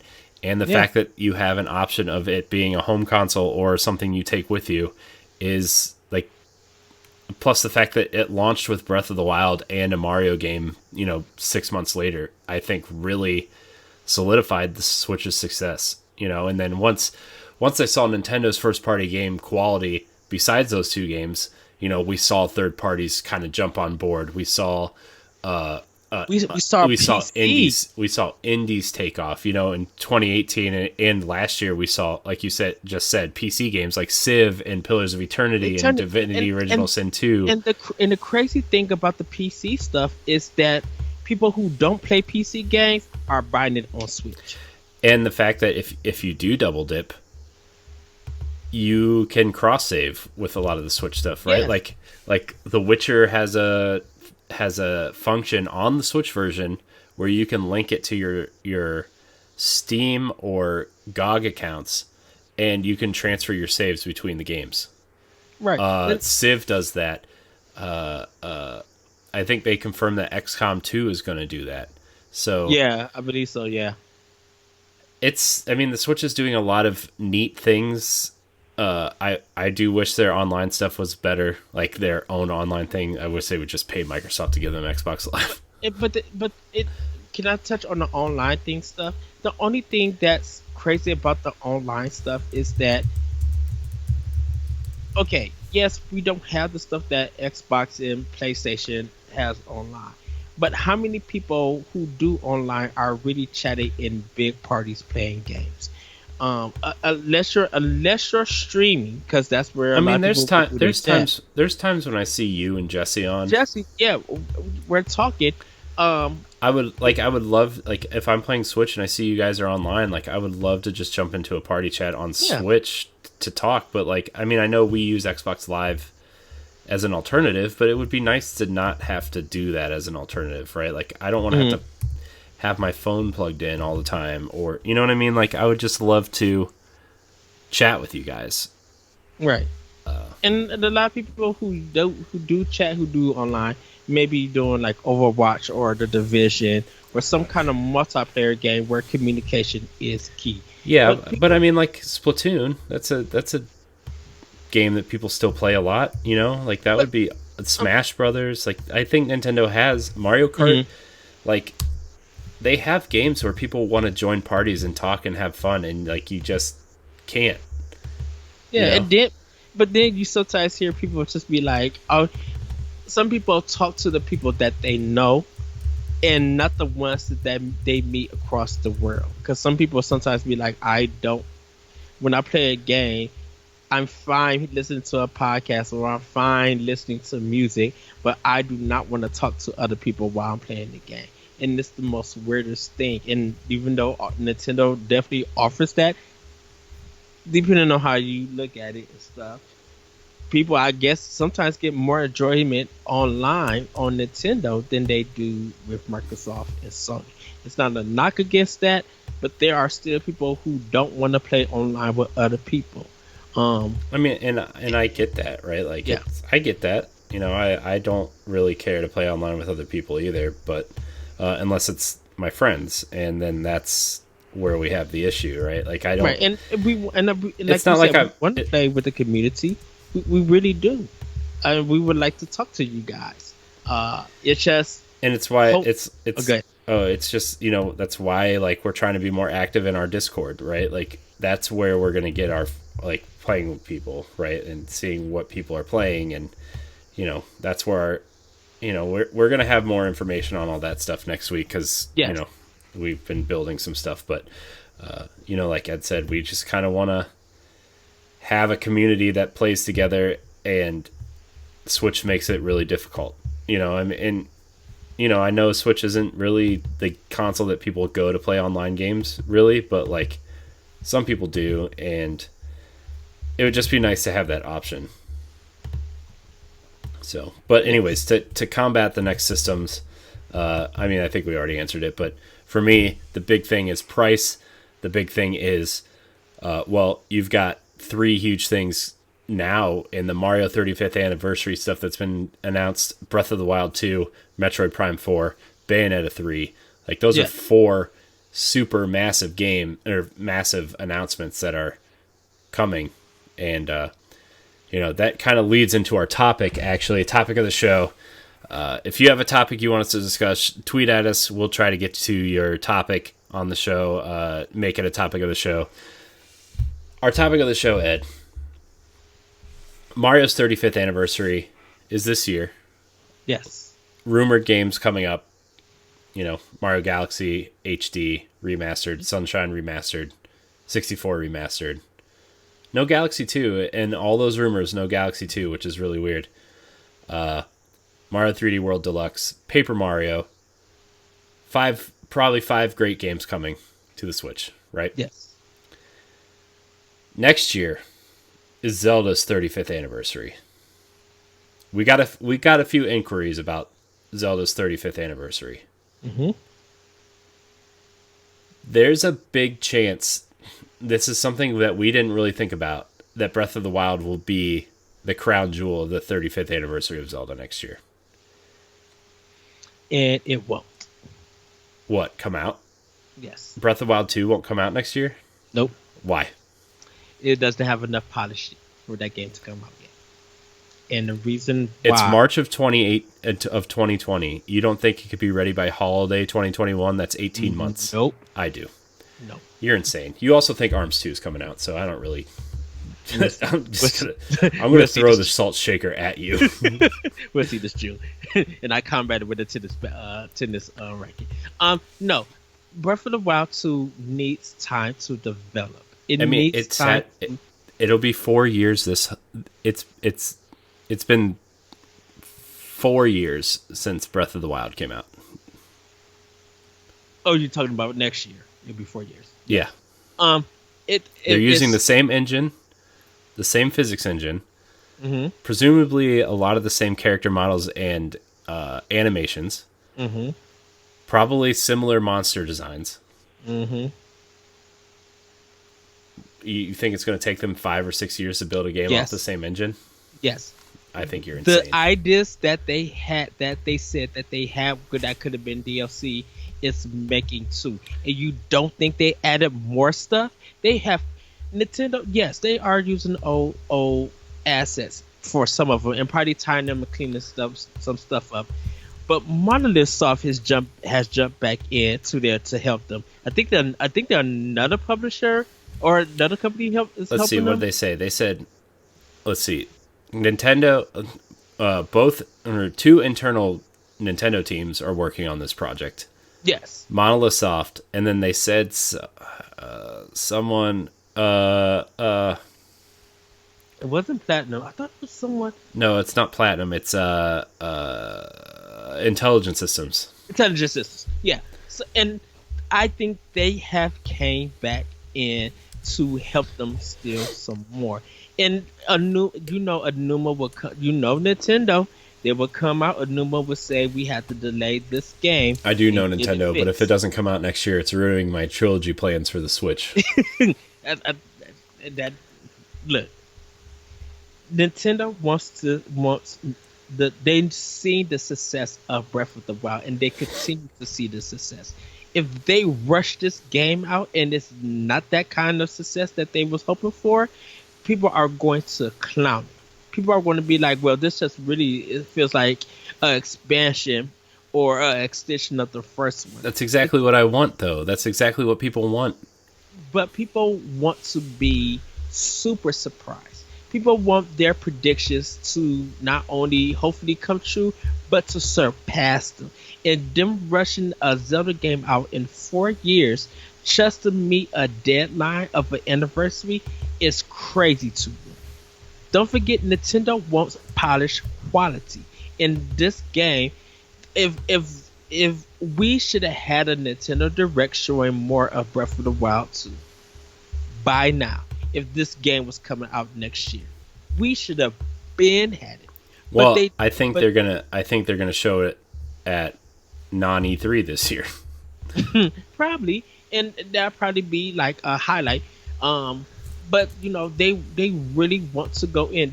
They want to go in and make sure that this game is polished, making sure that the fixed stuff is working. But people know they probably looked at the criticisms and see what they can refine and to add stuff. Now, if it's story driven, maybe, but it's still probably gonna be open world like the first game. That aspect will still be there. But I know Newman them. They want to really make sure that even though this is a sequel, that this is another level of a sequel. This is something that goes beyond what you thought about. I They mean, want to bring improvements. I agree with you on all that. I think Nintendo wants a super polished product that Hmm. they're going to be super proud of, and they want it to exceed the original. Like I agree with you Yes. 100%. And I just feel like rushing it to get that game out in March. I don't think they're rushed. I didn't say March. I said next holiday. You said March 2020 No, or 20 I said March. in March 2020 it was like this is the Oh, fourth year of or development. this They're is the going third year of this will be third year of the. I'm saying that they're going into their fourth year of development. This is their fourth year of development. I, If they can't get it out in 4.5 years, right? hmm Like a holiday, like if they positioned, let's let me lay it out for you, okay?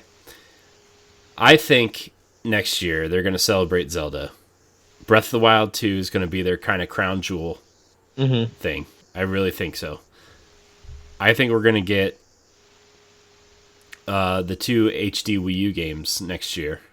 Starting in January, you're going to get Twilight Princess because it's a game nobody likes except for me. They're going to get that one out of the way first. I think you're going to get Wind Waker HD next year. I think you're going to get a compilation of HD versions of the 3DS 3D Zelda games, so Ocarina of Time and Majora's Mask And in HD. who did Link's Awakening? Grezzo. I think Grezzo got something up their sleeve. I think Yes, they're I gonna think they're gonna put out a Link Between Worlds HD next year. Also, you're gonna get five. You're gonna get 6 Zelda games next year. if they do the port for Link Between Worlds, I can see that happening. But I think I I think you're gonna get at least 4 Zelda games next year. I think you're I gonna kind get. of would love to. I kind of love to see if they talked to Capcom and did the season oracles and seasons I and mean, see if that could be. I wouldn't be surprised if they did that at some point. But I think next year you're gonna get 4 out of 6 Zelda games. I really do. I think you're gonna get the two Wii U's HD ports. I think you're gonna get a 2D Zelda, which for me, I think it's gonna be a Link Between Worlds. I think we're getting Hyrule Warriors too. I think I mean Tecmo Kobe that could is. I mean that could be possible also. Uh, I don't know how or what they could add to that to make it Mhm. appealing, but I don't disagree with you there at all. Or it's either going to be a Hyrule Warriors sequel or a Four Swords sequel. Shoot, I wouldn't be surprised if we get a um, some Joy Cons from it, even though it's outside. I kind of love to see what they do, how they're doing the Mario toys. I kind of love to see them do that with Zelda. Yeah, I think that would be the big thing. I want that Zelda's they, Castle Lego set. Is what I want. oh, dude, that's $179 thing. That was Well, Bowser's Castle is only $100. So But Zelda's castle was bigger, I think, because it has a town attached to it. yeah, maybe. I don't know. I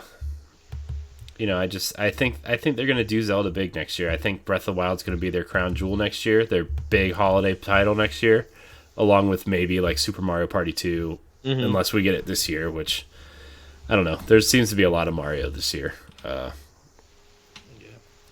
I don't know, man. I think we're gonna get the two Wii U ports for sure next year, along with I, Breath of the Wild 2, and then either a 2D Zelda, a multiplayer Zelda, or a Hyrule Warriors. so to me personally, it feels like this: Bayonetta 3 has to come out first. Metro Prime 4 has to come out after, and then Breath of the Wild 2 Well, has to see, I think they made it very clear that they when they restarted development, that was probably the ideal of it. I think they know that Metroid Prime is not going to be ready for some time. Hmm.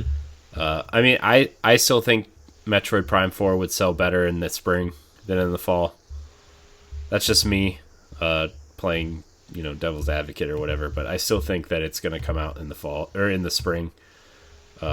Either next spring or the spring after. Probably the spring after. Because they could do a big Metroid anniversary that year. Yes, Like you have 3 anniversaries in a row. You got Mario, you got Zelda, and you got Metroid all in a row. and I yes, because And I feel like Bayonetta, like if you had 2 non Mario or Zelda franchises come out in the same year, mm, I don't know, man. I still think we're gonna see Bayonetta this year. I think because development on Astral Chain is done, and Well, yeah, but whatever. they have 3. Platinum has 3 teams, and they just opened another studio. Right, but I reason why I bring up Astral Chain is it feels like they were working on Astral Chain. They finished that project to get back to Bayonetta 3 to see what they could test and or see what people like from that game and doing Bayonetta 3. And so now the focus for Nintendo and Platinum is Bayonetta 3 now. Astral Chain is out the way. Now it's the focus. So now we should be able to see more of that. Um, I think I think Metroid Party has now gone into production where they're actually developing the game. 'Cause Well, I think I, everything. Oh, go ahead. oh, I was just gonna say, I think Metroid's been in development for a while. I just think, I think they're really like, I feel like, how do I want to put this? I feel like active development on Metroid, like Mhm. really, like developing, like I feel like the mechanics and stuff are there for Metroid. I feel like they're really getting deep into their design and their modeling and their animations and stuff. Like I really just Yes. think they're. I don't know. I feel like Metroid might be farther along than we think. Like that's just me. I really just feel that way. Although I know last year we talked about all those key hires that they've been having. Hmm. I think even early this year we talked about some, but I don't know, man. I still feel like Zelda might or Metroid might be farther along in development, and these are just kind of like people to steer the ship towards the end goal. I still think Metroid is 2 years away. I think Metroid is next year. Because I think they got their hiring. I think they got their team and stuff, and now they're going in because I'm just like with the new hires. I feel like they probably will be making new assets and seeing the old stuff and making them probably better. So I think that would come out next year. I think they're trying to get the Zelda marketing together for that game to be ready when it's released. But I don't think Breath of the Wild 2 is going to release next year, unless they put in some mad work. I mean, That's I the definitely, only I way. definitely think Breath of the Wild 2 is way further along than Metroid. Yes, that is true. But I think I think Breath of the Wild is a bigger game, and it didn't have to restart from the beginning. what they're adding in into that, adding in and polishing, and like I said, probably throughout that development, even though they were using ideas that they had from Breath of the Wild DLC that they was going to probably do, they probably added more stuff. They probably were just like, they Nintendo are good puzzle solvers. If something don't work, they take it out. But if they could get it to work and we find it, they're going to do that. And that's probably, it was just like, we probably could add some more stuff in, or we got what we want, but the execution is not working. What can we give and what can we take to make it better?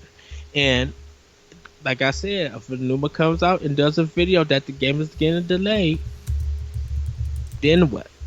I just feel like I feel like it's just not ready until we see more. Um, and I feel like we'll see it in 22. Uh, and I feel like that's when that game is ready to go. Even though it's going to be 35 years next year, it's just not ready. I just feel it in my bones that it's not ready now. If it does come out, once again, I owe you another chicken sandwich. We'll talk about that later. No, if I'm right, you're buying me Zelda. No, I'm just kidding. I had to swig for that one. I had to swig. Uh, but yeah. like let's just spitball how they could do Zelda's 35th anniversary next year, because let's just, I know you said different, but let's just say Breath of the Wild 2 is coming out next year. Mm-hmm. Let's just say it is. Let's say it's their big holiday title, their big Yes. push for holiday title. I still think a Pokemon Silver remake is coming, like in the vein of Let's Go. But and that would be like their big holiday push next year. But how would you see them doing Zelda the way they're doing Mario this year? Like, how would you see them doing Zelda? Collection wise, Well, I mean anything, like anything. capped off by Breath of the Wild 2, of course, but I think their first priority would be Legend of Zelda 2 getting a remake. And that game that would be interesting to see. really needs to be remade. Yacht Club's remaking it, right? If they decide to keep it 2D, I think they could go in and find out what stuff didn't work. What stuff did the translation mess up that game and why it came out that way. If they decide to make it 3D, kind of go in and make it 3D, I I would be interested to see how they go about that, because that would be like the Breath of the Wild 2 mini game, like a pre-show game, because of all the different towns and stuff that you visit, and it's very non-linear at some points and stuff. Uh, but it would be something like really interesting to see.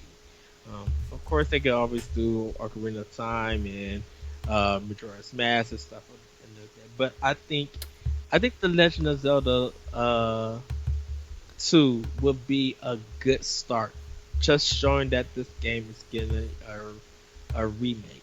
I would love to see a Link's Awakening style. I mean, not like Link's Awakening, but you know what I mean, like that treatment. Like a top, like the I would love to see a 3D style 2D game in that vein. I want to see Zelda 2 come back and let people appreciate it. Okay, so everybody is going to jump on me about this one, but I can see Tecmo Kobe doing it because of Neo.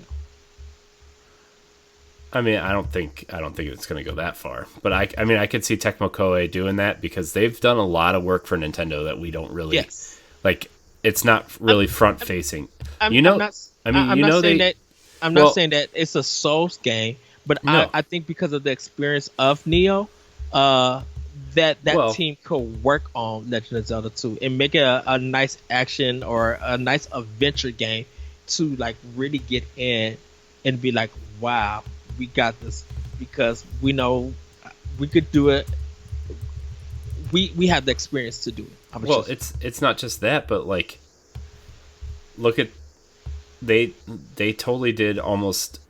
I think they said something like 85% of the development on Fire Emblem, and they did the Warriors games, and they Mhm. like they've and like you said, Neo, and they've done work in that action space before. Like like I as crazy as it seems, like mix Neo and other M. Regardless of you like other M or not, Tecmo Kobe could I think take the Legend of Zelda 2 and really do something with it. Yeah. I mean, the only thing I would say to that is that they already have a Zelda remake team in Grezzo, Mhm. but also they're not going to spit out another Zelda game in 2 years, I don't think.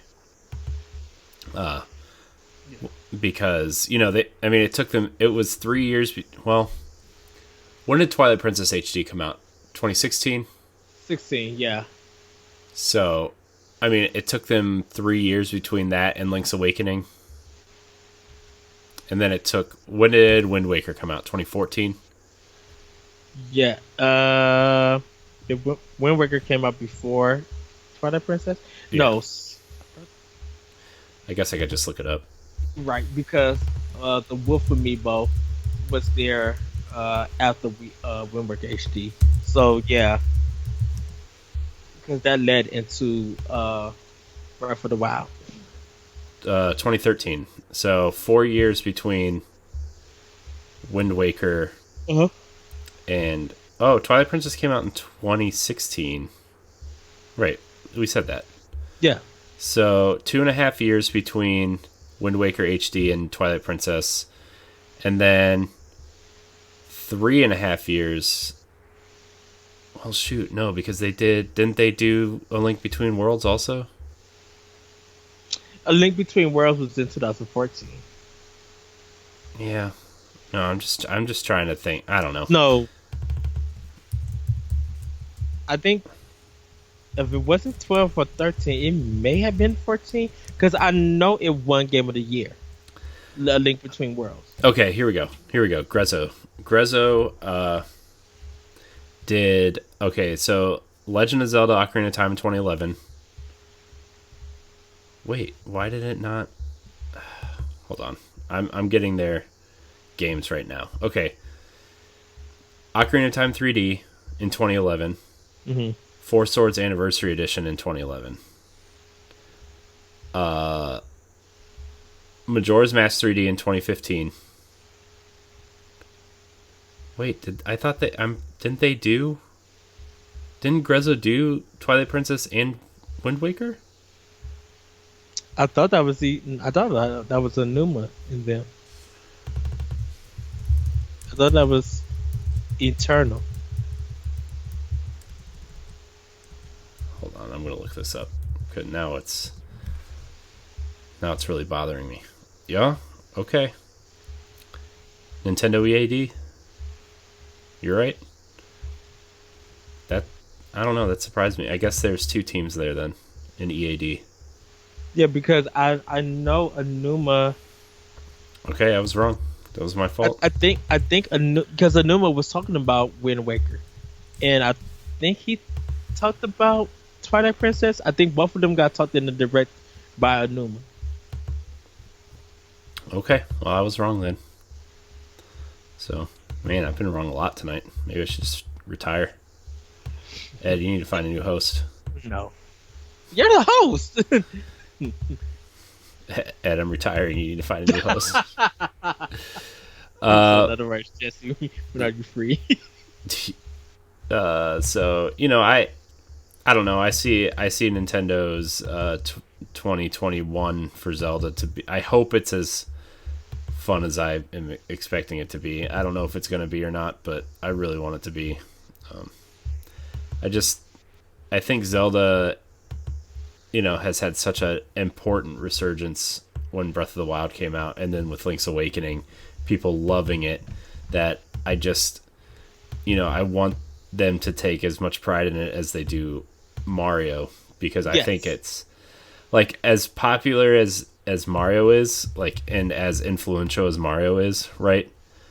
I think Zelda has been just as influential, if not more, daringly to say that. Yeah. I know that's kind of unpopular to say, but I think Zelda's been just as popular or just as influential, and I think that they deserve a 35th anniversary the way that Mario seems to be treated this year. So, Of course. And people are willing to pay that money. And that's why I feel like if they do anything like for the HD to re-release, that is the time that Wind Waker HD is going to make buku bucks for Nintendo because everybody wants it. yeah. All right. Well, we're gonna wrap this episode of Nintendo Power Block. If you're watching live on Twitch, we're gonna move into our retro game show. Remember, you can email us at nintendopowblock@gmail.com for your questions, comments, concerns, thoughts, and ideas read on our show. If you like the show, remember to subscribe wherever you listen to us to, whether it's podcast feed, YouTube, Mixer, Twitch. You just click that subscribe button. If you're listening on Apple Podcasts, remember to rate and review. It really helps with discoverability across all platforms because it goes directly back to our podcast host and into the analytics and then goes back out. And it really helps a lot on all platforms. So please do that.